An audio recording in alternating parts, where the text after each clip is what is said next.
이제까지 해왔던 대로 여러 현장을 다니는 체험만 되는 거죠? 예. 정신 상태. 아, 그럼요.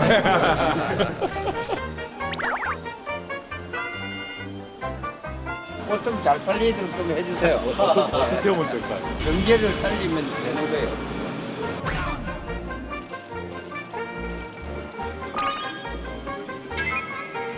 잘못된 정책으로 망가뜨린 종로의 경제 되살려내도록 하겠습니다. 문 다 닫은 그런 상황입니다. 참 참담하다. 자, 이거 하나 드세요.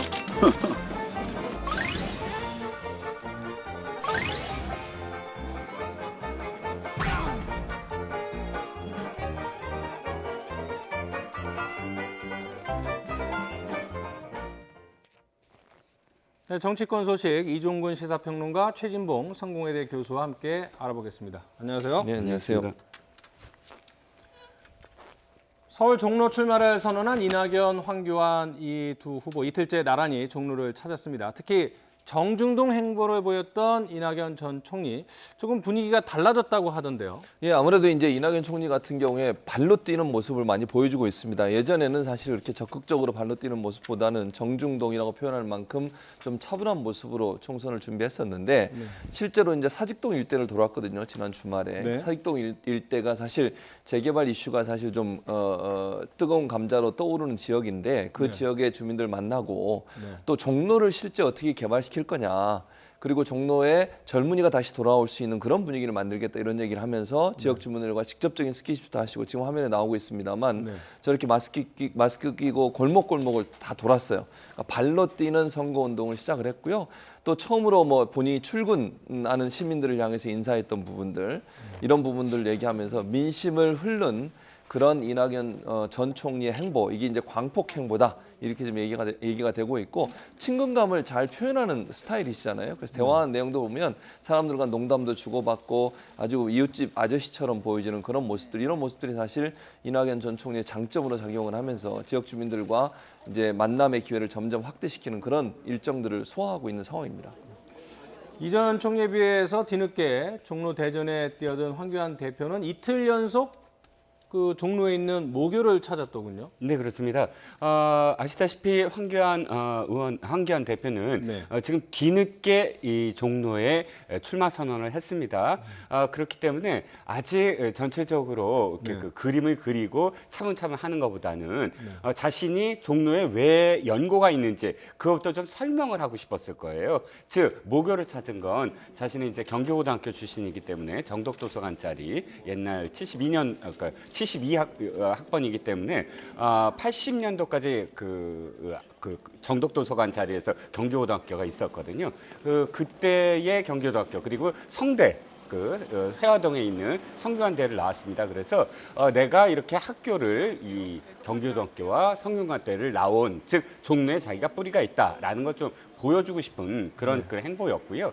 또 한 가지는 이제 당원들을 만났습니다. 그래서 이 지역이 지금 총리로 계신 이제 정세균 전 의원의 그 지역구입니다. 그래서 상당히 오랫동안 사실 사고 당협 상호 당협 그 지역이었거든요. 그렇기 때문에 그 당원들에게 이제는 곧 이제 새를 모아서 다시 한번 종로를 탈환해 보자라는 그런 어떤 메시지를 전달하는 행보였다고 볼 수가 있겠습니다. 두 후보의 민생 행보 또 민심 잡기 행보 보면은 같은 듯하면서 다른 그런 모습을 보이고 있는데요. 현장에서 어떤 모습을 보이고 어떤 메시지를 전해주려고 노력을 하고 있는지 차정윤 앵커가 살펴봤습니다. 네, 정치 1번지 서울 종로의 대진표가 꾸려지면서 이낙연, 황교안 두 예비 후보는 본격적인 표밭 다지기에 나서고 있는데요. 먼저 출사표를 던진 이 전 총리는 재개발이 뜨거운 감자인 종로 사직동 일대를 걸어다니면서 주민들의 애로사항을 청취했습니다. 정권 심판론 프레임에 대한 대응은 자제하는 모습이었는데요. 이 전 총리는 4.15 총선을 종로와 대한민국의 새로운 미래를 위한 출발로 삼고자 한다면서 미래의 리더임을 부각하고 있습니다. 반면 자유한국당 황교안 대표는 문재인 정부와 황교안의 대결이라는 말로 정권 심판론에 불을 붙였는데요. 종로 젊음의 거리를 찾아 자영업자와 소상공인의 의견을 들으면서 경제 살리기를 내세우고 있습니다. 미래의 리더를 키울 것인가 아니면 정권을 심판할 것인가 양측 두 후보가 치열한 선거 전략 속에서 민심 잡기에 나섰는데요. 그 두 후보의 선거 전략에 대해서는 어떻게 보십니까? 일단 황교안 대표 같은 경우에는 지금 상황에서 인물론으로 싸우는 것은 본인한테 불리하다고 판단했다고 저는 봐요. 그래서 정권 심판론을 들고 왔다고 보거든요. 그러니까 이낙연 총리와 1대1의 인물 대결로 가게 되면 현재 시점에서 물론 차후에는 바뀔 수 있는 여지는 있습니다만 현재 시점에서는 상당히 불리한 위치에 설 수 있죠. 그러다 보니 그렇게 대결하는 것은 본인한테 절대로 구도가 본인한테 유리한 구도로 갈 수 없다라고 판단하신 것 같고 그래서 프레임을 아예 정권 심판론으로 짜는 겁니다. 즉 본인은 지금 문재인 정부와 싸우고 있는 것이 이낙연 총리 개인과 싸우고 있지 않다라고 하는 부분을 부각시키는 겁니다. 그럼 결국 이낙연 총리에 대해서는 종로 국민들이나 아니면 그 지역 주민들이 일정 부분 긍정적인 평가를 하고 있는 것이 여론조사 결과로 나오고 있는 상황이잖아요. 그런 상황에서 어느 정도 큰 차이가 나고 있는 여론조사 결과를 뒤집기에는 현재로서는 좀 역부족이 있다고 보여지고 그걸 뛰어넘는 방법이 구도 자체를 정권 심판, 문재인 정부와 본인의 대결로 끌고 가면서 이낙연 총리를 배제시키는 그런 전략을 쓰고 있다고 저는 보고 이낙연 총리 입장에서는 거기에 대응하면 안 되는 것이죠. 거기에 대응하게 되면 본인한테도 불리한 입장이 될 수도 있어요. 그래서 정권 심판론과 관계없이 본인은 본인 나름대로 지금의 지지를 유지하면서 현재 유리한 위치를 지속적으로 선점하면서 끝까지 가겠다는 전략으로 보여집니다. 그래서 아마 광폭 행보를 하고 미래 리더라는 표현을 썼거든요. 본인이 미래 리더라는 얘기입니다. 그 말은 대선까지 염두에 두고 차기 대선 후보로서 종로에서 밀어줘서 당선돼서 이제 대선까지 가는 그런 행보의 출발점이다. 여러분이 바로 그런 미래 리더를 키워야 되고 또 선출해야 되는 그런 중요한 시점에 와 있다. 이런 점들을 부각하면서 본인의 가치를 높이는 쪽으로, 그러니까 이미지를 높이고 그다음에 본인의 어떤 정치적인 지도력을 끌어올리는 방식으로 선거 운동을 하고 있는 게 아니라 이렇게 비교가 될 것 같습니다. 자, 그러면 현장에서 유권자들을 만나는 두 후보의 모습 한번 들어볼 텐데요. 이낙연 전 총리 그리고 황교안 대표의 발언 잇따라 들어보도록 하겠습니다. 처음으로 출근길 인사 시작했습니다. 그리고 지금부터의 일정은 이제까지 해왔던 대로 여러 현장을 다니는 그런 동선이 계속될 겁니다.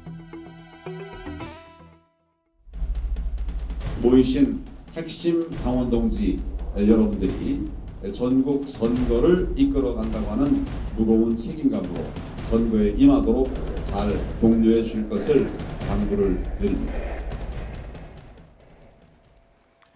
네, 그런데 이낙연 전 총리 같은 경우에는 이제 지역구에 이른바 올인을 하고 있는 상황이지만 황교안 대표는 당 대표직을 수행을 해야 되기 때문에 종로 지역구를 다지는 그런 모습이 이낙연 전 총리에 비해서는 조금 불리할 수밖에 없는 그런 상황이기도 합니다. 그래서인지 아직까지도 예비 후보로 등록을 안 했다고 하고요. 그다음에 1980년대 광주 민주화 운동을 폄하하는 듯한 그런 발언을 해서 벌써부터 구설수에 올랐다 이런 얘기도 나오더군요. 네, 그렇습니다. 예비 후보 등록은 아마도 시간이 너무 지금 촉박했었어요. 7일 어차피 지금 주말이었고 또 오늘 원래 하기로 했었는데 아마 조금 늦어지는 것 같습니다. 그래서 사실 예비 후보 등록을 안 했기 때문에 아까 말씀드렸듯이 이낙연 총리처럼 그 지역민들의 1대1로 만나서 자신의 지지를 호소할 수가 없어요. 선거법에 걸리거든요. 그래서 당원들을 만나고 모교를 만나는 좀 공중전의 어떤 그런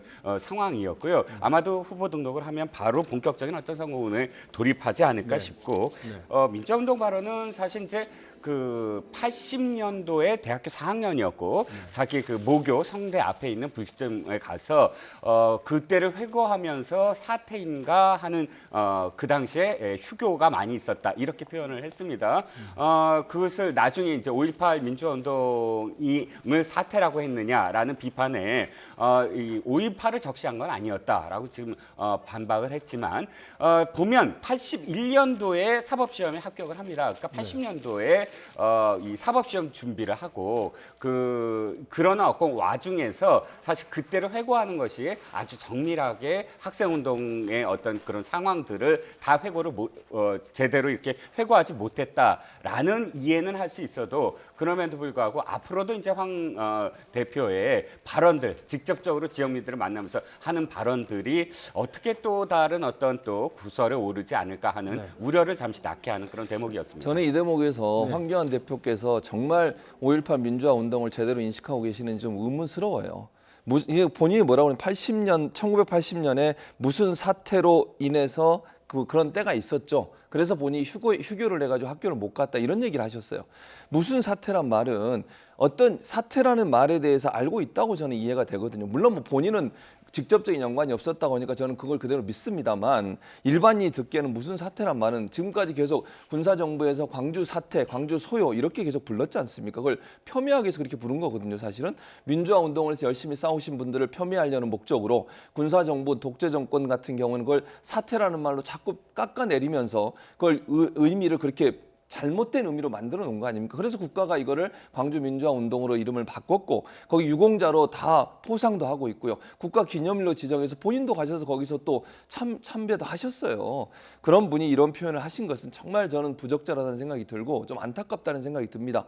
김종명 의원을 이종명 의원을 포함해서 몇몇 분들이 5.18 관련된 잘못된 발언 때문에 또 비난을 받았었고 그분들에 대한 자유한국당의 처분도 제대로 이루어지지 않은 상태에서 또 이런 논란이 되고 있으니 그럼 과연 황교안 대표께서 광주 민주화 운동을 어떻게 보고 계시는지 국민들은 좀 의문이 생길 수밖에 없는 상황이다 이런 생각이 듭니다.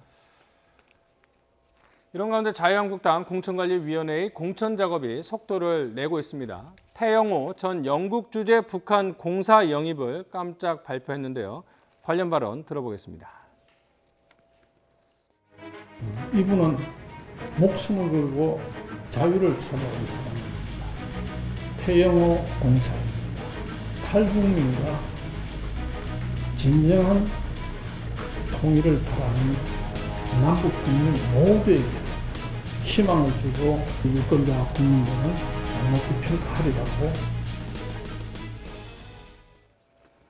네, 전직 북한 외교관 출신이죠. 이 태영호 씨가 자유한국당 그것도 지역구에 전략 공천을 받는다 뭐 이런 소식이 들려져 왔는데 상당히 많은 관심을 끌고 있습니다. 특히 이 그동안 탈북민들은 아니면 망명한 분들은 비례대표로 영입을 했는데 지역구 출마는 뭐 사상 처음이다 뭐 이런 얘기가 나오더군요. 네, 그렇습니다. 새누리당 시절에 조명철 당시 대외정책 전 연구위원을 이 비례대표로 해서 사상 첫 탈북자 의원이다라는 이 브랜드가 있었죠. 그런데 이번에는 태영호 공사 사실 최고위급입니다. 그리고 지금도 경호원이 붙어 다닐 수밖에 없는 그런 인물인데 태영호 공사 스스로 괜찮다, 할 수 있다라고 또 받아들였고 사실 굉장히 전문 인력입니다. 어떤 의미에서는 북한에서도 외교관으로서 활동해 왔고 또 북한의 내부 어떤 시스템, 내부 어떤 구조 시스템 또는 뭐 정책 이런 부분에 관련해서 굉장히 전문가인 만큼 실제로 의원 활동을 했을 때 굉장히 큰 또 나름대로 어떤 전문 영역을 살릴 수 있는 게 아닌가. 저도 경호와 관련돼서는 좀 걱정되긴 하지만 그럼에도 불구하고 집권 여당이 말하듯이 지금 표현하듯이 우리 한반도의 어떤 평화 무드가 그렇게 정착이 되고 있다면 충분히 뭐 유세를 하던 뭘 하든 할 수 있는 분위기가 아닐까. 그래서 이 북한의 전문 인력도 이렇게 우리나라의 의회에서 이렇게 활동을 할 수 있는 그런 모습을 또 볼 수 있는 게 아닌가라는 기대도 해봅니다. 이제 대북 정책, 현 정부의 대북 정책에 불만이 있는 유권자들은 태영호 전 공사의 영입에 대해서 이제 환호를 올릴 수 있기 때문에 그래서 아마 자유한국당이 영입을 한 것이 아닌가 이렇게 생각도 드는데 자, 그런데 화면에서 보신 것처럼 북한 내부의 기밀을 많이 폭로를 했기 때문에 북한의 직접적인 위협 대상이 되기도 했습니다. 그래서 경호 요원이 붙어 있고요. 그리고 실제로 몇 년 전에 YTN 출연했을 때도 방송 출연을 해서 이곳에 왔지만 그럼에도 불구하고 경호원들이 촬영 같은 것에 상당한 제지를 했거든요. 그래서 이제 경호 문제, 과연 경호 없이 의정 활동을 할 수 있을 것인가, 아니면 경호 때문에 의정 활동을 제대로 할 수 있을 것인가, 이런 우려가 벌써부터 나오고 있지만 김영호 위원장 같은 경우에는 이미 그 문제는 해결을 했다, 이렇게 얘기를 하더군요. 그러니까요. 그렇게 얘기를 하셔서 저도 그렇게 됐기를 바랍니다. 혹시나 이제 본인이 만약에 출마를 하시게 되면 지역구 같은 경우에는 유세도 하셔야 되고 지역을 돌아다니면 인사도 많이 하셔야 되잖아요. 그랬을 경우에 경호원이 저는 당연히 같이 다닐 거라고 봅니다. 지금 상황에서 경호원 없이 다니시기는 조금 위험할 수 있거든요. 그래서 북한이 어쨌든 표적으로 삼고 있는 분위기 때문에 제가 볼 때는 경호원이 반드시 붙어야 되고, 그러면 어쨌든 선거 유세나 이런 부분은 제한이 올 수밖에 없어요. 어떤 형태로든 일반 다른 후보들하고는 동일한 어떤 동선을 갖기는 어려울 수 있고, 그래서 저는 경호 문제는 당연히 해야 되고요. 그 경호 때문에 이제 어쨌든 또 뭐 부자연스러운 행동이나 아니면 동선 자체가 어느 정도 제한되더라도 그건 본인이 감당하셔야 할 부분이고, 또 뭐 김영호 위원장도 그렇고 본인도 뭐 지역구를 출마하겠다고 말씀을 하신 걸 보면 어느 정도 그 정도는 감수하면서 하겠다라고 하는 마음인 걸로 생각이 됩니다. 다만 이제 우리 정부는 더 촉각을 곤두세울 수밖에 없어요. 만약에 태영호 공사가 출마를 했는데, 전 공사가 출마를 했는데 경호가 제대로 안 돼서 문제가 발생해 보십시오. 그러면 이 모든 후보 부분도 정부한테 가요. 어떻게 보안이나 경호를 어떻게 했길래 이런 일이 있냐, 이런 생각이 될 수밖에 없기 때문에 저는 더 철저하게 경호를 할 수밖에 없는 구조. 그러면 어쨌든 선거 유세나 운동 과정에는 일정 부분 제한은 올 수밖에 없는 구조가 아니 되겠는가, 그렇게 생각이 됩니다. 근데 이제 경호도 사실 문제긴 하지만 좀 더 큰 틀에서 보면 앞서 설명드린 것처럼 북한 내부 정보 또는 김정은 위원장과 관련된 여러 비밀이나 이런 알려지지 않은 이야기들 폭로를 해왔기 때문에 정부나 여당 입장에서는 이 대북 관계 개선을 위해서 노력하고 있는 상황에서 혹시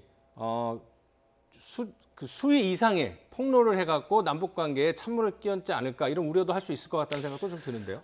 저는 기우라고 봅니다. 태영호 공사가 지금까지 국내에서 활동하던 상황들, 그리고 인터뷰도 하고 지금 경호를 하고 있다고는 하지만 그럼에도 불구하고 상당히 많이 강연도 많이 하고, 그 강연이 굉장히 자유로운 분위기 속에서 사실 강연도 많이 하고 또 방송국에서 인터뷰도 많이 하는 것으로 알고 있거든요.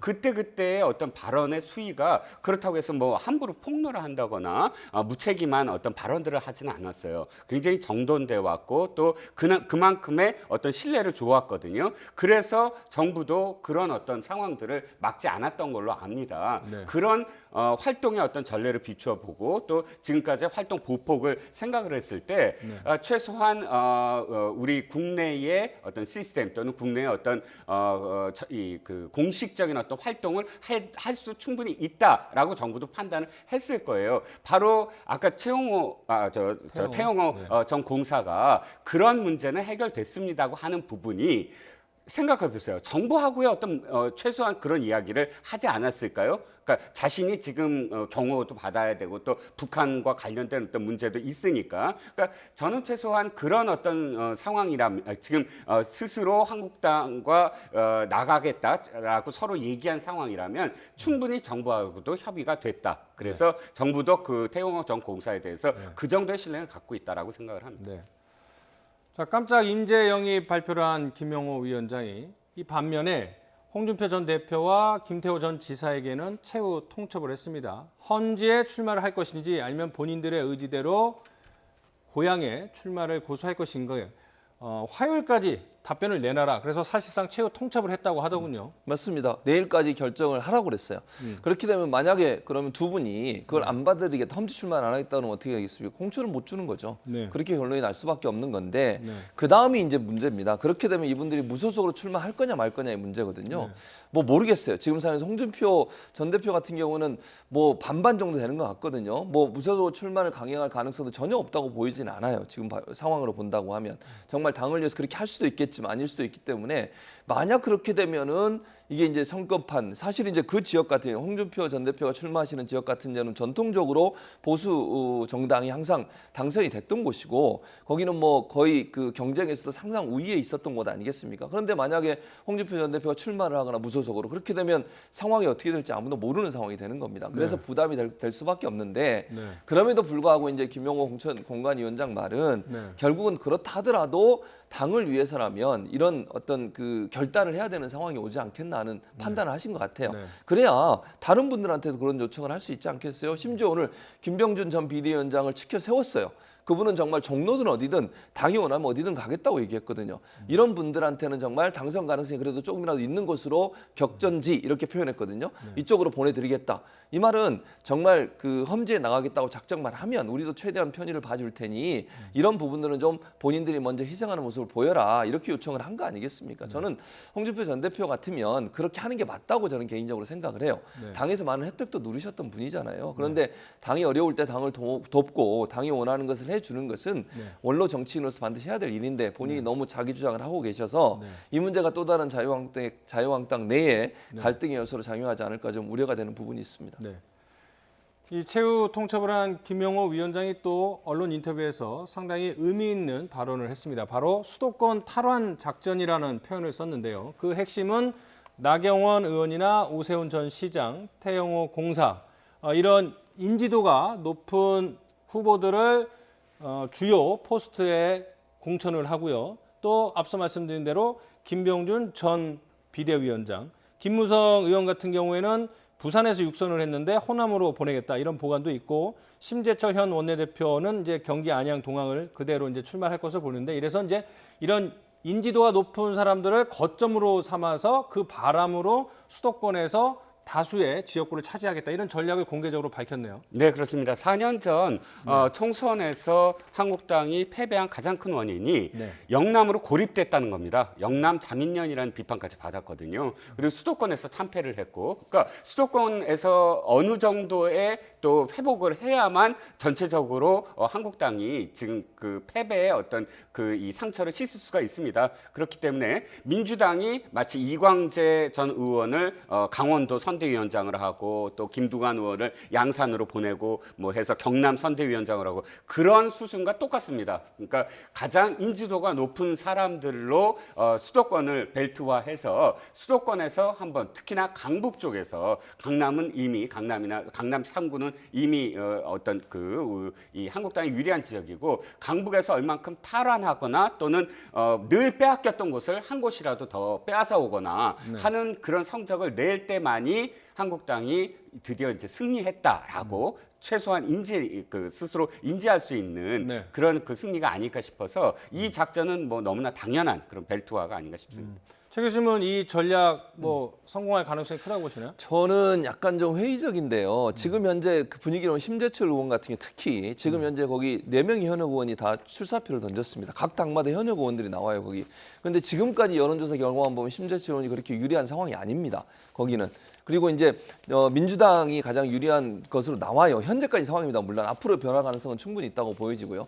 나경원 의원 같은 경우도 동작을 지금 전략 공천을 하려고 합니다. 여러분이 지금 거론이 되고 있는데 그 중에 한 분이 이제 그 대변인을 했던 고민정 전 대변인도 지금 전략 공천 대상으로 고려가 되고 있는 상황이에요. 그러면 저기도 만만치 않게 대결 구도가 펼쳐질 가능성이 있다는 생각이 들고요.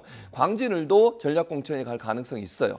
그래서 저 지역이 현재 저분들이 나와서 무게감 있게 자유한국당에서 내보냈지만 민주당도 저분들에게 대결될 수 있을 만큼의 어떤 그 인지도나 아니면 능력을 갖고 계신 분들을 배치할 가능성이 있거든요. 그러면 저 지역이 전부 다 전략적으로 상당히 박빙의 승부가 벌어질 곳으로 변화될 가능성이 있습니다. 그래서 지금 상황에서는 자유한국당이 저 벨트를 통해서 성공을 해서 전체적으로 수도권을 이끌어가려는 전략을 세우시지만 민주당도 거기에 대응해서 저분들과 대응해서 어느 정도 승산이 있는 분들을 내보낼 가능성이 전략적으로 있기 때문에 저기서 그 자유한국당이 원하는 것처럼 될지는 이제는 좀 두고 봐야 된다 이렇게 보여집니다.